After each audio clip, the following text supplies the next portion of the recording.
Well, welcome to Archetype, everyone. If you're new here, if you don't know who I am, my name is Avery. I'm one of the pastors here, and we are just so glad that you joined us tonight. Who's excited to be here? I'm excited to be here, and I wanted to open up and be a little bit vulnerable with you guys because I don't know about you, but I just really struggle with putting things off. Is anyone in the same boat? You know, where you know that you need to get something done. You know that it should be on your agenda for the day.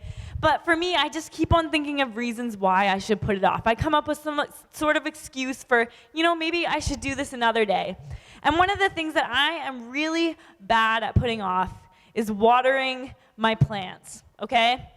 I don't know if you're in the same boat as me, but I'm not afraid to admit it, guys. I am a basic white girl, okay? It's true, okay, I'll say it. I like going to Starbucks and getting my vanilla latte with almond milk because I'm a little bit lactose intolerant. I like the neutral color vibe. I have Pinterest boards for my future wedding, for outfit ideas, for what I want my room to look like. I am a basic white girl, and I own it, okay? And I feel like part of the basic white girl persona is having plants. And so I remember when it kind of became a trend to have live plants in your place, I jumped on that. I went to the store, I got a bunch of plants, I got the cutest little pots, and I put them all over my room. And people said to me, Avery, you have to take care of these, right? They don't just live all by themselves. You need to take care of them. Are you sure you don't want fake plants? And I was offended. I was like, I'm a grown woman. I can take care of my plants. How dare you question me?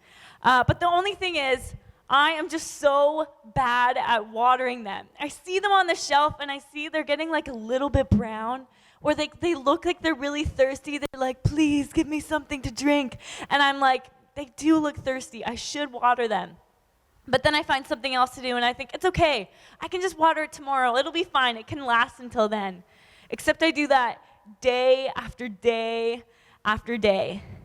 And then it comes to the point where I look at my plant, and it's wilting, it's all brown, there's no life left to it, it's dead. And just to show you what I mean, I actually brought one of my plants from home. I don't know if you can tell from out there, but it's brown, it's very dry. If I were to touch one of the leaves right now, it would come off. This thing is definitely dead, I'm ashamed to say. See, if I actually took responsibility and watered this plant when I was supposed to, it'd probably be alive right now. I could have saved a life, guys. But instead, I keep telling myself, no, I'll water it tomorrow. No, I'll water it tomorrow. I'll do it the next day. And then that day never comes. Guys, please pray for my other plants. They are not doing so well. This one is probably the best out of all of them.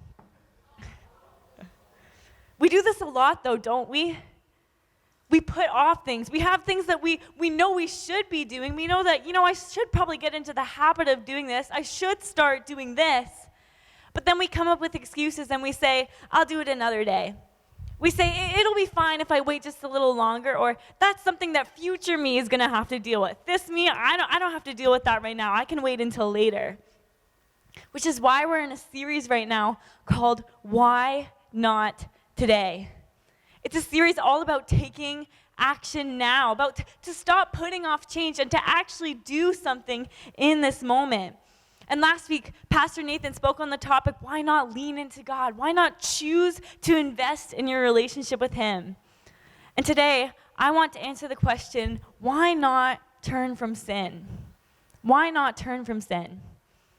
It's kind of an intense question, right? But the truth is, a lot of times we like to stay in our sin. We know that what we're doing is wrong, but we think, it's okay. I'm fine with it. It's not that bad. I'll stay in this for now. And today, I want to encourage you to stop doing that and to make a change now. We're going to be looking at the story of a man named Zacchaeus today. And if you've grown up in church, you know about Zacchaeus. He's known as the wee little man. There's a song about him. I'm not going to sing it because it's kind of embarrassing. But he was a short guy. And we're going to dive a bit into his story today because he had a life-changing encounter with Jesus. So we're going to be reading in Luke chapter 19, verses 1 to 10. And you can follow along on the screen, or if you have your own Bible, you can open it up. It says this. Jesus entered Jericho and made his way through the town. There was a man there named Zacchaeus. He was the chief tax collector in the region, and he had become very rich. He tried to get a look at Jesus, but he was too short to see over the crowd. So he ran ahead and climbed a sycamore fig tree beside the road, for Jesus was going to pass that way. When Jesus came by, he looked up at Zacchaeus and called him by name. "Zacchaeus," he said, "quick, come down. I must be a guest in your home today." Zacchaeus quickly climbed down and took Jesus to his house in great excitement and joy, but the people were displeased. "He has gone to be the guest of a notorious sinner," they grumbled. Meanwhile, Zacchaeus stood before the Lord and said, "I will give half my wealth to the poor. Lord, and if I have cheated people on their taxes, I will give them back 4 times as much." Jesus responded, "Salvation has come to this home today, for this man has shown himself to be a true son of Abraham. For the Son of Man came to seek and save those who are lost." There's a couple of things I want to point out about Zacchaeus' story today. And the first is that there were 2 things that defined Zacchaeus: his height and his sin. His height and his sin. Now, there's no getting around it. Zacchaeus was a short guy. I mean, he was in the crowd. He couldn't see over anybody. He had to climb a tree so that he could see. And maybe some of you guys are in the same boat. You're feeling a little bit called out right now. You're like, I am that person when we have worship. I can't see the words because everyone is taller than me. Don't worry, you're not alone. Zacchaeus is in the same boat as you. That's what he was known for. But people also knew him as a sinner. In fact, they called him a notorious sinner. See, back then, tax collectors were super hated by the Jews. And to quickly explain it, the Romans had come into where the Jews were, and they had decided to take over, to become their government. So they came in, they took charge, and then they decided, you know what? We're going to tax people. We're going to start taking their money. And so the Roman government, they hired Jews to be their tax collectors, to come in and take people's money for tax purposes. But the only thing was, it's not like now where we have laws to protect us as taxpayers. No, tax collectors could do whatever they wanted. They could come to you and say, $500 please, with no explanation at all, and people just had to give it up. They couldn't do anything about it. And the thing is, tax collectors would take this extra money and they would just give a portion of it to the government, but then they'd keep the rest for themselves. And so people like Zacchaeus, who was a tax collector, they became really wealthy because they had stolen all this extra money for themselves. So because of that, tax collectors were seen as traitors and sinners. Not only were they working for this Roman government that people already didn't like, but they were known to steal, and people were powerless to do anything about it. No one liked a tax collector. No one liked Zacchaeus. See, to others, he was defined by his sin. When people saw him, they would try to stay away because all they saw was the fact that he was a thief, the fact that he was a tax collector, the fact that he sinned. That's who they knew him as. And the thing is that Zacchaeus knew that's what they thought of him. He knew he was an outcast. He knew they didn't like him. But up until this point in the story, he wasn't ready to do anything about it. I mean, he was wealthy. He had lots of money. He had a good life going for him. Why would he change? He was fine with the way that things were. And maybe that sounds a lot like you. Maybe among your friends or at your school, you're the person who swears all the time, or you're the person that gets wasted at parties. Maybe you're the person that can't be trusted, and honestly, you know it's a bad thing, but you don't really care. You're fine with it. You're good with just staying that way. Or maybe you're on the opposite end of the spectrum and you do care.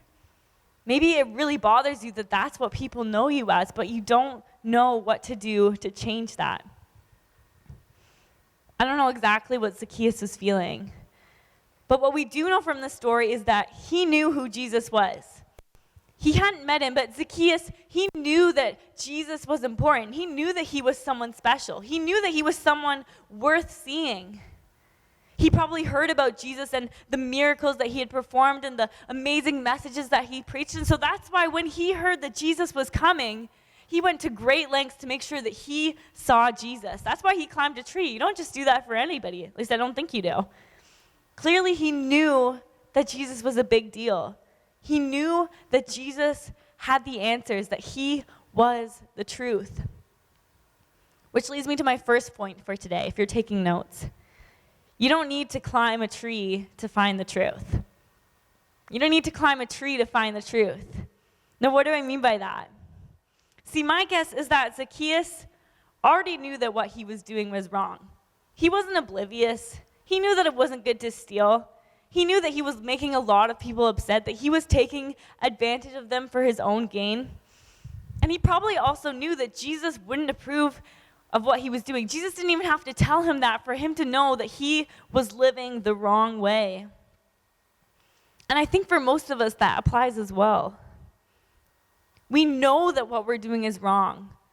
We know that Jesus wouldn't want us to live this way. And yet often we keep living that way, and then we search high and low for answers that will justify our sin, that will make us feel better about what we're doing. We go to social media and we see influencers or our friends making the same mistakes as we do, and we think, well, it's okay. They're doing it. They're making the same mistakes I am. It must not be a big deal. Or we go through self-help books and we search for something that will say, well, it's just because I have this, because I've gone through this. Then it's fine. It's not a big deal that I've made these mistakes. We try to find hidden messages in the Bible or in what people say. Well, we listen to a message by a sermon and we say, well, my pastor said not to do this. But really, I think he's only talking about those people. I think he's only talking about that specific area. I'm not that bad. I haven't done that yet. Or we look at a Bible verse and we say, I don't think the Bible means that. He was just talking to those people, not me. We try to justify ourselves.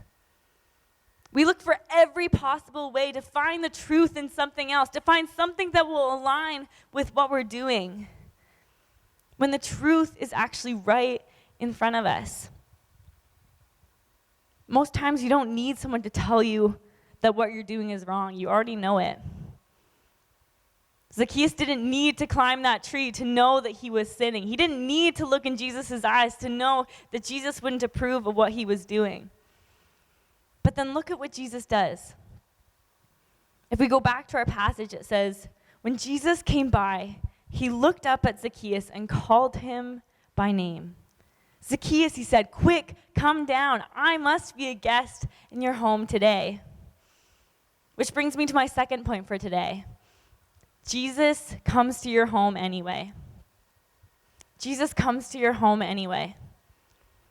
See, Jesus knew exactly who Zacchaeus was. He wasn't oblivious. He knew how much money Zacchaeus had stolen. He knew all of Zacchaeus' sin. He knew what people knew him for. And yet that didn't stop him from wanting to come and meet Zacchaeus and go to his house. He still wanted to do it. And as we can tell from the story, people were frustrated by this. They were probably upset that Zacchaeus was there in the first place. They thought, he's just getting in the way of our time with Jesus. And I'm sure that they were even more upset when Jesus singles Zacchaeus out and says, I just want to hang out with you, Zacchaeus. They're like, what? Does Jesus know who this guy is? Does Jesus know what he's done? All the money that he's stolen? All the sins that he's committed? Jesus knew all that. But it's as though this had been part of Jesus' plan all along, to meet with Zacchaeus. How do I know that? Well, first, Jesus hadn't made any other arrangements with any other people in the area, which was pretty unusual. When Jesus would go and preach in different areas, he would always, make plans with friends to go to their house for lunch, or he would meet up with a local pastor and stay at their home. But this time, Jesus didn't do any of that. He had his afternoon free. He didn't make any arrangements to meet with people. He also knew to look up in the tree. Now, I don't know about you, but when I'm walking, I'm not looking up at the sky. I'm looking in front of me. I'm looking down to make sure I don't step in like dog poo or gum. I'm not typically looking up in the trees to see if someone is watching me. But Jesus knew to look up that day. He knew that he was supposed to find Zacchaeus. And the last thing that tells us that this was part of Jesus' plan was the fact that he knew Zacchaeus' name. The verse tells us that he called him by name. He said, Zacchaeus, He knew that's who was up in the tree. Clearly, Jesus wanted this meeting to happen.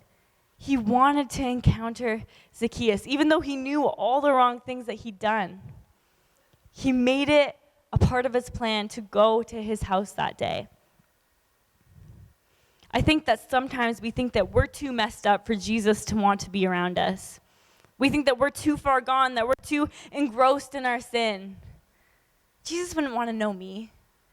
He wouldn't want to be around me. I'm too broken. He wouldn't want to come to my house. When the reality is that Jesus actually has special plans to go out of his way and meet you. He doesn't mind that you're broken. He doesn't mind the mess that's in your house. He already knows all the mistakes that you've made. He comes to your house anyway. Mark 2:17 records Jesus saying this, "It's not the healthy who need a doctor, but the sick. I have not come to call the righteous, but sinners." Jesus came for people like you and me, for people who have messed up, who have sin in their lives. He came for people like Zacchaeus, who was known for his sin.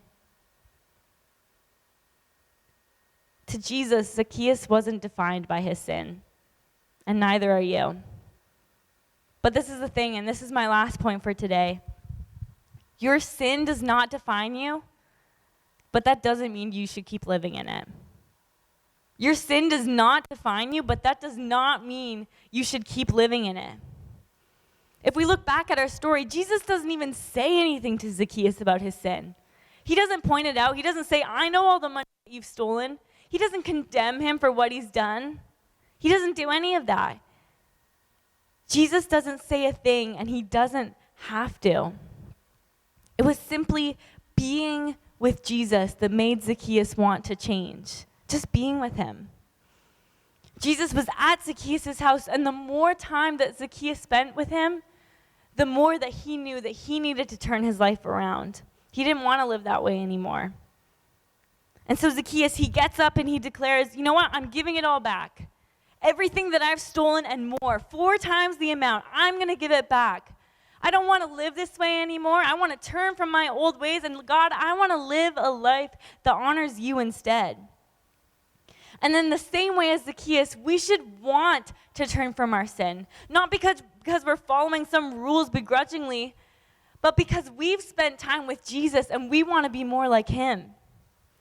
That's why when I talk to people who, they come to church on a Sunday or a Friday, but then the rest of their life, they're living in sin, they're going to parties, they're doing this and that, they're making all the wrong decisions. I can't help but ask, well, are you spending time with Jesus? Do you actually know him? Because when you know him, when you spend time with him day after day after day, when you've dug into his word, you don't want to be the same person that you were before. You want to change. 1 John 3:6 tells us, "Anyone who continues to live in him will not sin. But anyone who keeps on sinning does not know him or understand who he is." Are you living in him? Or are you just going through the motions? Do you know the truth, and are you actually living by that? Do you really know Jesus? Or is your sin getting in the way? The thing that I love about Zacchaeus' story is that he doesn't wait to make a change. He does it right away. He doesn't think about it for a while. He doesn't say, "Jesus, just give me some time to figure things out, to maybe figure out how else I'm going to get money besides stealing from people." He doesn't put it off for another day. He does it in that very moment. At that moment, he decides, "I'm going to turn my life around." See, a lot of times when we put things off, we never get to them, right?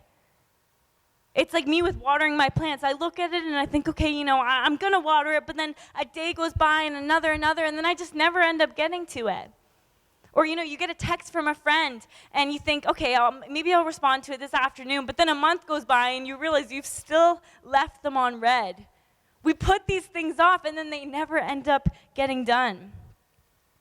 See, if Zacchaeus had waited to change, if he had just put it off and said, "You know what, Jesus, not today, but some other time," I don't think it would have happened.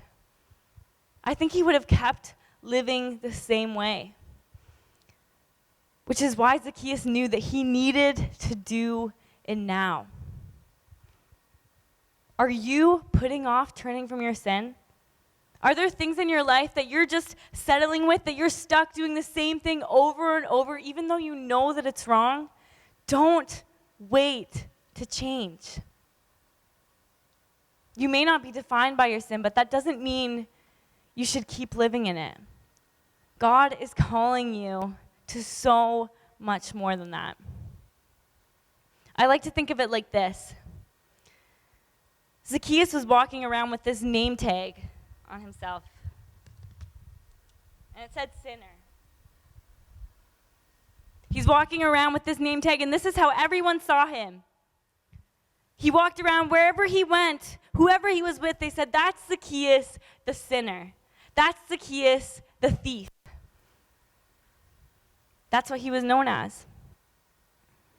That's what he was defined by. And maybe that's how you feel too. Maybe you feel like wherever you go, whoever you're with, you have this name on you, this sin on you that you just can't get rid of. Maybe yours isn't sinner. Maybe it's not thief. Maybe it's something else. Maybe it's addict. Maybe for you, it's something else. Maybe it's liar. Or maybe for you, it's that you're a cheater. That's what everyone knows you as. We walk around with these names, and we know that we should change. We know that it's wrong, but then we just can't seem to help ourselves, and we feel so weighed down by all these names. We feel defined by this sin that is holding us back, and we settle for that being our name. We get used to it. But the interesting thing to me is that the meaning of Zacchaeus is actually pure or innocent. Pure or innocent, that's what Zacchaeus means. And so when Jesus comes to him, when he calls him by name, he doesn't call him Zacchaeus or the sinner. He doesn't call him the thief. He says, Zacchaeus, come down. He's calling him to something greater. He's saying, you may be living in sin. You may have made those mistakes. You may have stolen all that money, but to me, Zacchaeus, you are not Zacchaeus the sinner. You are not Zacchaeus the thief. You are Zacchaeus the pure. You are Zacchaeus the innocent. You are Zacchaeus the redeemed. That is your name. That is what I have called you to. And so I want you to live up to your name. I want you to leave behind the way that you used to live, to leave behind the sin and the stealing and all the things that you have been stuck doing, because that is not your name anymore. You're the redeemed. 2 Corinthians 5:17 tells us, therefore, if anyone is in Christ, he is a new creation. The old has passed away. Behold, the new has come. Jesus wants you to live up to the name that he's given you. And so suddenly, as Zacchaeus decides to make these changes in his life, as he decides to leave behind his old way of living, Jesus gives him a new name that no longer says cheater, no longer says liar, no longer says thief. He gives him a new one. And this time it says pure. And it covers up the old one. He says, Zacchaeus, that's not who you are. You're not Zacchaeus the sinner. You're Zacchaeus the innocent. And he gives you a new name to cover up the old one that you've been living by. The old one that you have felt stuck in, that you have not been able to turn away from. And he says, that's not who you are. That's not who I've called you to be. I've given you a name that is higher than that, and that's what I want you to live up to.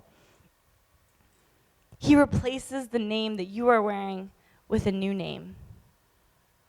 Forgiven, loved, chosen, enough. He doesn't come with condemnation. He doesn't come to tell you all the things that you've done wrong. He comes with love and grace and forgiveness. Reading in 1 John 1:9, it says, if we confess our sins, he is faithful and just and will forgive us our sins and purify us from all unrighteousness. He's not angry with you. He hasn't come to make you feel bad. That's not his goal at all. Instead, he comes to your house. He calls you by name. He makes room for you there. He wants to sit with you and meet with you and be with you and encourage you to turn away from your sin just by being there, just by his presence. So the question is, will you let him in? Will you accept the invitation to turn from your sin? Will you take on the new name he's given you, or are you going to keep living with the old one? Will you begin to make those changes today? Because if you'd like to do that, you can start right now.